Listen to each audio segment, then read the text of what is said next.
ओम गृहस्थ सूक्त ऋग्वेद मंडल 10 सूक्त 85 मंत्र 41।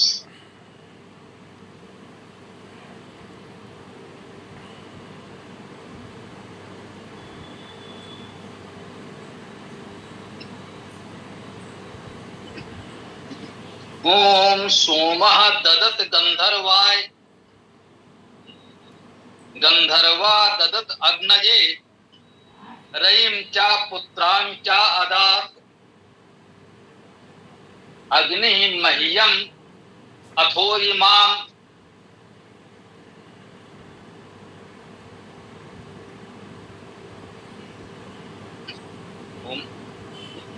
इससे पूर्व मंत्र में बताया गया कि 4 पति हैं। 4 पति कौन कौन से हो सकते हैं? किसी सुप्रसवनी नारी या पत्नी के 4 पति कौन हैं, ये इससे पूर्व मंत्र में बताया गया था।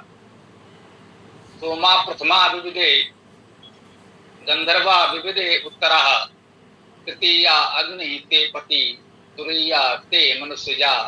कहा गया था कि सोम प्रथम पहला है, गंधर्व दूसरा, अग्नि तीसरा, और मनुष्य से उत्पन्न मनुष्य रूप में जो ये पति प्राप्त होता है ये चतुर्थ या चौथा पति।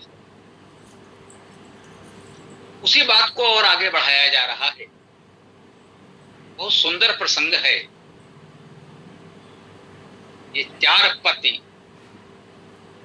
कैसे होते हैं, कैसे होने चाहिए? मुझे लगता है इसमें एक बड़ा संदेश, बड़ी भावना छिपी हुई है। उच्च आध्यात्मिक स्तर पर जाकर इसको समझने का प्रयास करें। कह रहे हैं 4 तो थे। सोमा प्रथमा विविधे कहा गया था। सोम प्रथम पति है तो सबसे पहले तो सोम हो गया। इस मंत्र में कहा जा रहा है सोमा ददत गंधर्वाय, तो सबसे पहले सोमपति हुआ और उस सोम ने गंधर्व के लिए दे दिया। पत्नी सबसे पहले किसको मिली? सोम को। सोम प्रथम पति है तो सबसे पहले वो जाया सुप्रसवनी नारी पत्नी सोम को मिली, और सोम ने सोमा ददत गंधर्वाय, सोम ने गंधर्व के लिए दे दिया, लो भाई तुम ले जाओ। गंधर्वा ददत अग्नये, गंधर्व ने उसे अग्नि के लिए दे दिया। तो ये क्या बात हुई? एक पत्नी है या कोई खिलौना है? कोई वस्तु है? लो भाई, उन्होंने उनको दिया, उन्होंने उनको दिया, उन्होंने उनको दिया। बड़ी विचित्र बात है। अब ऐसे उल्लेख को यदि इसके उस गहन मंतव्य को, काव्य रस को और उच्च आध्यात्मिकता को न समझा जाए, वेद की गरिमा गंभीरता को न जाना समझा जाए, केवल यही एक मंत्र यदि कोई पढ़ दे, आश्चर्य है कि इस पर चर्चा लोग करते क्यों नहीं। जैसे पुरुष सूक्त के एक मंत्र पर इतनी चर्चा लोग कर रहे हैं, ब्राह्मणो वस मुखमासीत पदभ्याम शूद्रो अजायत। ब्राह्मण तो इसका मुख था और पैरों से शूद्र उत्पन्न हुए। इतनी सी बात को लेकर समाज में इतना विवाद खड़ा कर दिया है लोगों ने। मुझे आश्चर्य है इस मंत्र पर उनकी दृष्टि क्यों नहीं गई। विवाद करने वालों के लिए ये मंत्र तो उससे भी अच्छा है। पहला पद सोम हुआ, उसने गंधर्व को दे दिया, गंधर्व ने अग्नि को दे दिया, एक के बाद दूसरे को दे दिया। यही यहां समझने की बात है। यहां सोम, गंधर्व, अग्नि किसी व्यक्ति के नाम तो नहीं है, वेद में व्यक्तिवाचक संज्ञा नहीं है, ये कोई व्यक्ति तो नहीं है, ये गुण है। सोम शब्द का क्या अर्थ हुआ? सु धातु से सोम बना, सृजन, ऐश्वर्य, प्रेरणा। पहला ईश्वरत्व, पहला अधिपति, पालक, रक्षक सोम, अर्थात सृजनशीलता है, ऐश्वर्य होना चाहिए और सत्प्रेरणा भी। सृजनशीलता, ऐश्वर्य और सत्प्रेरणा प्रथम पति है, वह अधिपति है, पालक, रक्षक है, वह सोम है। सोम होना चाहिए। सोम गंधर्व के लिए दे देता है। यदि सृजनशीलता है, ऐश्वर्य है, सत्प्रेरणा है, इसका संरक्षण हमें प्राप्त है, ये सद्गुण हमें प्राप्त हैं, इन सद्गुणों से युक्त बड़ों का संरक्षण हमें प्राप्त है, तो इसका कुछ सदुपयोग किया जाए ना। सोमा ददत गंधर्वाय, सोम ने गंधर्व के लिए दे दिया। इतने गुण है तो उसकी कुछ सुगंध होनी चाहिए, उस सुगंध को फैलना चाहिए।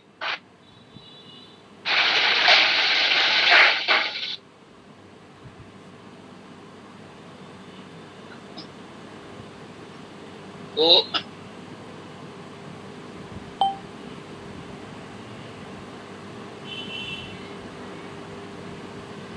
गंधर्व का अर्थ कल हम लोगों ने किया था। गंध धातु में गंध होना, सुगंध होना, प्रेरणा देना का अर्थ इस गंधर्व में भी शोभा होना, याचना करना भी है। और गा धातु से गायन, गमन, स्तुति आदि भी हैं। तो सृजनशीलता, ऐश्वर्य और सत्प्रेरणा होने पर इन गुणों की सुगंध ही समाज में फैलनी चाहिए, इनका कुछ सदुपयोग होना चाहिए।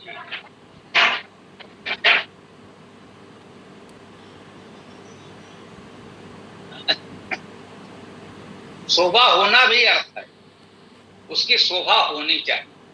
प्रेरणा देना अर्थ है, ये प्रेरणा हमें दूसरों को भी देनी चाहिए। हमें सत्प्रेरणा प्राप्त है, ये दूसरों को ये सामर्थ्य भी प्राप्त करें कि सृजन, ऐश्वर्य, प्रेरणा हमें प्राप्त है, तो हम दूसरों को भी प्रेरणा दें, दूसरों को भी इन गुणों की सुगंध फैलाएं। सोम इन गुणों से युक्त है, सौम्य है, गंधर्व के लिए उसने दे दिया। चलो भाई, अब इस कार्य को अपनाओ, इसको धारण करो, समाज में इन गुणों को फैलाओ। और गंधर्वा रुके नहीं, गंधर्वा ददत अग्नये, गंधर्व ने अग्नि के लिए दे दिया। अग्नि, अग्धातु अग्रणी होना, गति करना, ग्रहण करना। तो इसके बाद आपको अग्रणी होना है, प्रगतिशील होना है, गुणग्राही होना है। ऐसे लोगों का संरक्षण प्राप्त हो, इन गुणों का संरक्षण प्राप्त हो। ये हमारा अधिपति है, कह रहे हैं ये तुम्हारा पति हो, ये अधिपति हो, इसका पालन संरक्षण प्राप्त हो। ये गुण ही तुम्हारे पति हैं, पालक हैं, संरक्षक हैं, ऐश्वर्य हैं। इन गुणों के ऐश्वर्य को पहले प्राप्त करो।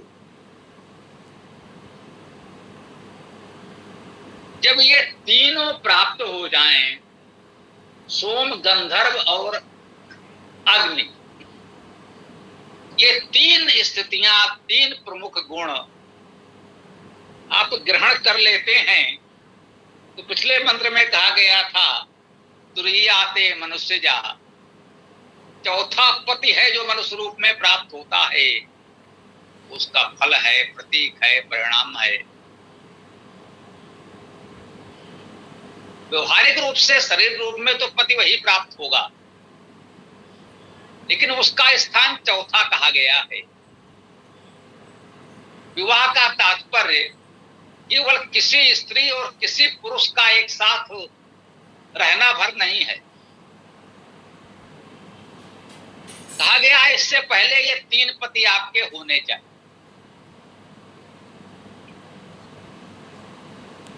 सोमा प्रथमा गंधर्वा उत्तरा, उसके पश्चात तृतीया अग्नि, और ये मनुष्य रूप में पति चतुर्थ चौथा। यहां भी वही कहा गया कि सोम ने गंधर्व को दिया, गंधर्व ने अग्नि को दिया,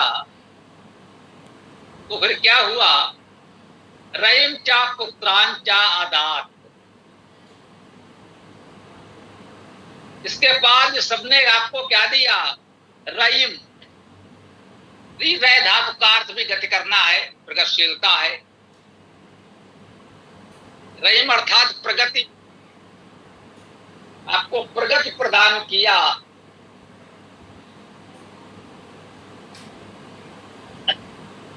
इसका अर्थ शब्द करना भी है, अर्थात वाणी है, वचन है तो वचन होने चाहिए, विद्या हो तो प्रगति और विद्या को प्रदान किया। रयिम चा पुत्रान चा आदात, और उसने प्रगति को, वाणी विद्या को प्रदान किया, पुत्रान चा, और पुत्रों को भी प्रदान किया। निश्चित रूप से विवाह का मुख्य उद्देश्य संतति को जन्म देना, वंश परंपरा को आगे बढ़ाना, मानव जाति को आगे बढ़ाना, अभिवृद्धि करना, यही मुख्य उद्देश्य है। ये प्राकृतिक है, सभी प्राणियों में है, छोटे बड़े सभी स्तर के जीवों में पोषण और प्रजनन ही मुख्य है। जीव और निर्जीव में मुख्य अंतर पोषण और प्रजनन का ही। भोजन करके शरीर का पोषण करना, निर्माण करना, ये जीवों में संभव है, निर्जीव में नहीं। प्रजनन करना, अपने जैसा दूसरा जीव उत्पन्न कर देना, ये सामर्थ्य जीवों में है, निर्जीव में नहीं। जीव और निर्जीव में यही दो मुख्य अंतर हैं। से सारे गुण तो मिलते हैं, निर्जीव में भी मिल जाएंगे जो जीव के अन्य गुण हैं। ये दो गुण प्रधान हैं, पोषण और प्रजनन। तो विवाह का मुख्य उद्देश्य प्रजनन ही है।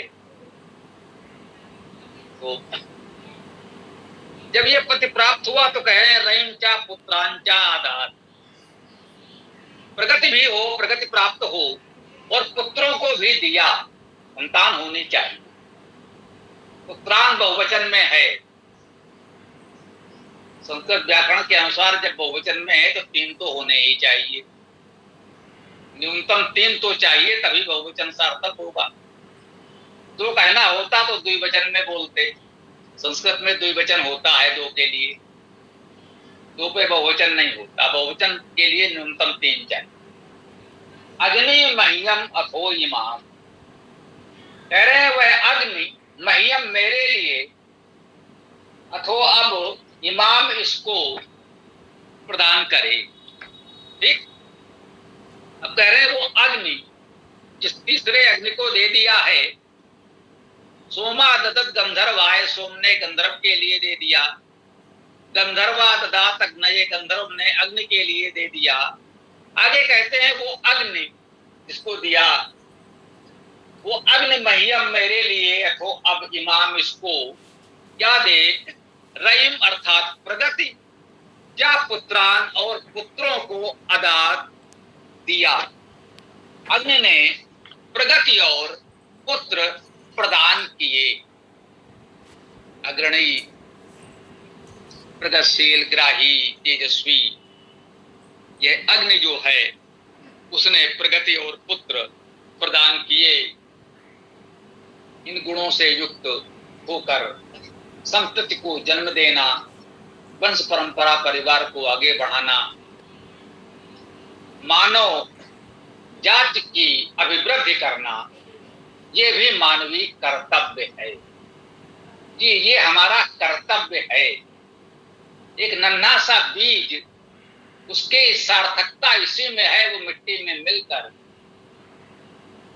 नए पौधे को, नए बीज को जन्म दे जाता है। उस बीज से पुनः नया पौधा बनेगा। यही सार्थकता है, जीवन की पूर्णता, सार्थकता इसी में है कि हम अपने जैसे दूसरे प्राणी को समाज में छोड़ दें। सृजनशीलता बनी रहे, हम इस प्रकार से सृजन करते रहे, अपने जैसे का निर्माण करें। वैसे तो शारीरिक रूप से प्रत्येक जीव अपने जैसे दूसरे जीव को उत्पन्न करता है। मनुष्य मननशील प्राणी है, तो इससे एक भाव ये भी ग्रहण कर सकते हैं कि जैसे हम वैदिक जन हैं, तो हम ऐसे ही वैदिक समाज की से वृद्धि करें, अधिक से अधिक लोगों को वैदिक बनाकर चले जाएं। ये भी इसी प्रकार की सृजनशीलता है, वैदिक समाज को आगे बढ़ाने की सद्भावना है, सत्प्रेरणा है। तो आज इस मंत्र की व्याख्या को हम यहाँ विराम दे सकते हैं। कल बहुत ही महत्वपूर्ण मंत्र होगा। इसका अगला मंत्र जो 42वां मंत्र है, उसकी चर्चा बहुत बार इस गोष्ठी में भी होती रहती है, 42वें मंत्र की। तो आज की हम अपनी व्याख्या को यहाँ विराम देते हैं। आप लोग अपना प्रश्न विचार जो भी हो प्रस्तुत करें। ओम।